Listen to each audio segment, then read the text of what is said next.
Amiguinhos, professor César Bodó na área para mais uma aula sobre BNCC. Falaremos hoje sobre a parte 3, tá, da BNCC e o currículo, obviamente, tá? Hoje nós vamos falar sobre a equipe técnica da secretaria, tanto da secretaria da escola quanto da secretaria de educação. Primeiro da secretaria de educação. Ora, não é só a escola que deve se preparar teoricamente ou tecnicamente para aprender a BNCC. Mas as secretarias de educação também, eles são os primeiros, eles que vão propor os cursos, por exemplo, para os professores. Então, esses profissionais devem estar, muitos deles são eleitos, né? O pessoal das assessorias pedagógicas são eleitos, então eles precisam ter esse conhecimento, esta formação, para quê? Para ir para a escola e dar suporte para os professores, que devem também ter autonomia para estudar isso aí. Então eles vão lá, dão suporte e dizem os encaminhamentos. Notem, nós falamos nas aulas anteriores que funciona assim.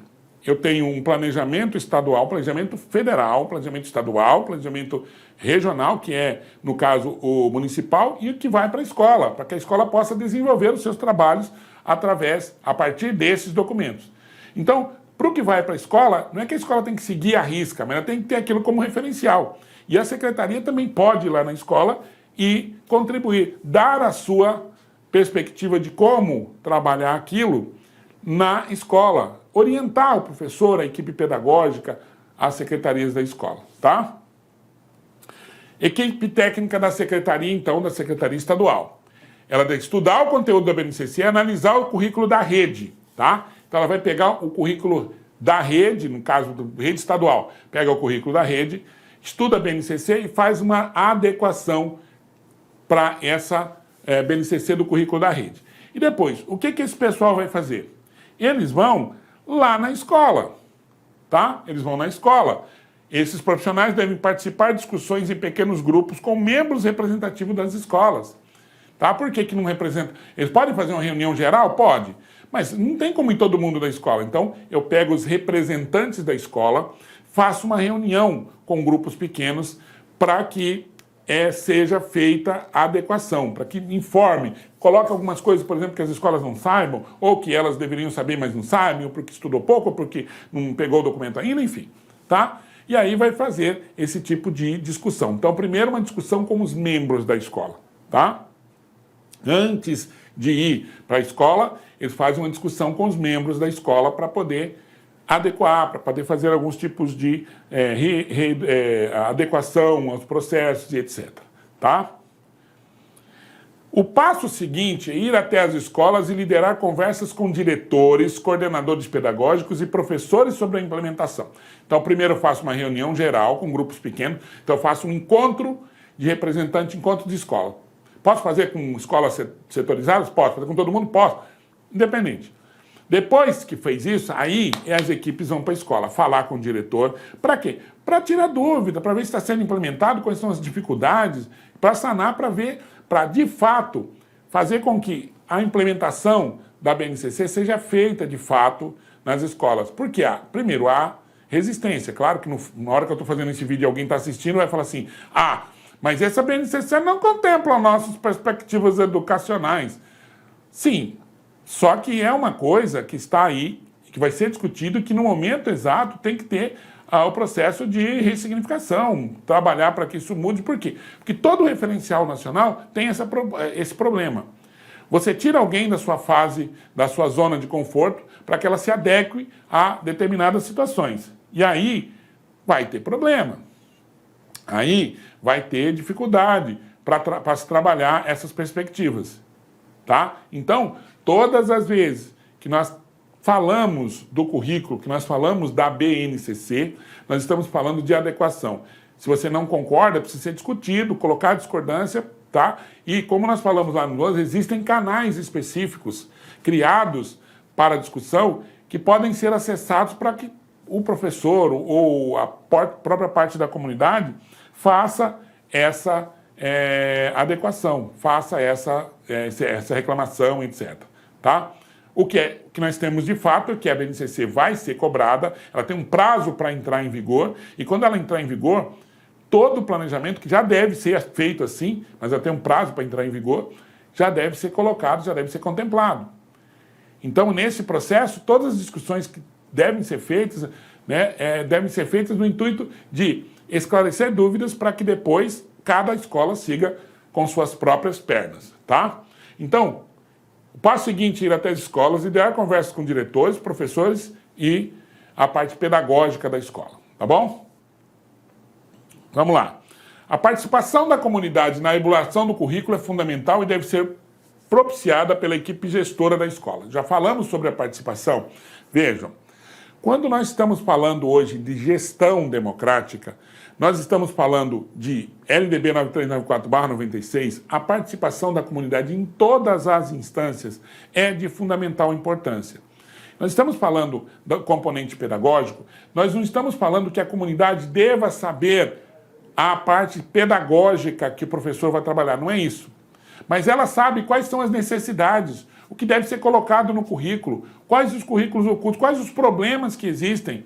Então, reunir a comunidade para a escola para montar o currículo é fundamental. Lembrando sempre que nós vamos ter uma base nacional comum curricular, a base que vai ser trabalhada com todo mundo, e a base diversificada, que aí entra a comunidade, entra as perspectivas regionais, entra o município. O que eu tenho no município? O que eu vou trabalhar? Qual é o planejamento do município em relação à BNCC que pode ser trabalhado naquele ano? E a partir desse planejamento eu faço o meu planejamento regional, coloco as perspectivas, os problemas que vão sendo colocados, faço os meus projetos coletivos ou individuais para trabalhar dentro do que foi proposto no currículo, tá? Vamos lá. Como se trata de um processo aberto à participação de todos, os técnicos da secretaria, presta atenção, no papel de liderança, devem estar preparados para tirar dúvidas e propor debates que contribuam para a construção do currículo, considerando as características locais e a representatividade de todos. Então, o pessoal lá da Secretaria de Educação, o pessoal da Secretaria das regionais, né, o pessoal das assessorias, eles devem estar preparados com isso, na ponta da língua, primeiro, ter estudado, ter o conhecimento, porque eles são referências de instrução para as escolas. Eles que organizam isso, eles que vão falar, ó, deve ser feito assim, assim, assim, assim, tá errado, tal. Se as escolas souberem, melhor, já avança o trabalho, mas tem escola que não se propõe a estudar tanto, não usa o tempo necessário para a formação para esse fim. E aí o que acontece? Acontece que elas vão ficar com defasagem em relação ao que deve ser aprendido ou que não deve ser aprendido, tá? E aí entra o papel da secretaria, tá bom? Bom, e agora, especificamente, qual é o papel de cada membro da escola? Então vamos falar agora sobre o papel do coordenador pedagógico e do diretor.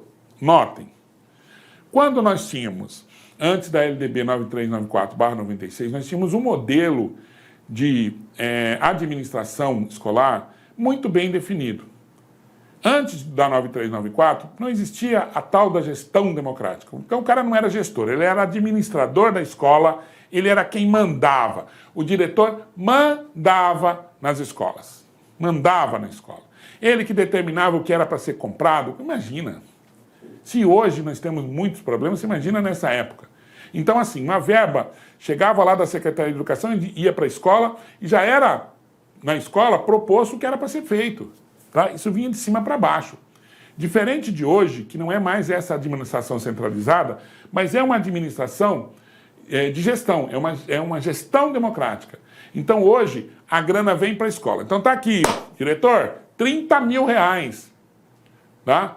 30 mil reais que estão disponível na conta. O diretor fala, tá, temos 30 mil reais. Chama o conselho, que é representante da comunidade escolar, fala, como nós vamos utilizar este dinheiro?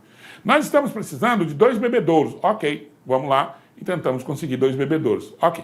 Nós estamos precisando arrumar a sala de informática. Ok, usamos a sala. Mas isso tudo com anuência do conselho. Não é o diretor que manda na coisa, tá? Então, dentro do processo pedagógico, o diretor também tem que saber. Lembrando sempre que o diretor, por exemplo, da escola, ele é gestor da parte pedagógica, da parte administrativa e da parte financeira. Ele é gestor dessas 3 áreas. Ele é o cara que, sendo eleito, passou por um processo de formação que vai orientá-lo nesse sentido. Tá? Se não passou, está errado. Precisa passar. Por isso que ele faz uma prova, etc. Tá? Então vamos lá. Coordenador pedagógico e diretor. Em paralelo à conversa com os técnicos da secretaria, a ideia é que a coordenação e direção estudem a base para entender a estrutura e as competências por elas apresentadas. Então, você percebeu que os representantes da Secretaria de Educação têm que estudar para saber, para orientar o diretor e os coordenadores também devem estudar para orientar a outra parte, os professores, a parte pedagógica. Precisa saber isso, são eles que vão ser os orientadores. Eles que precisam saber como é que funciona, como é que vai trabalhar isso, tá? Então, para isso, eu preciso criar estratégias. O diretor tem que ter isso na cabeça, criar estratégias de formação para essas pessoas.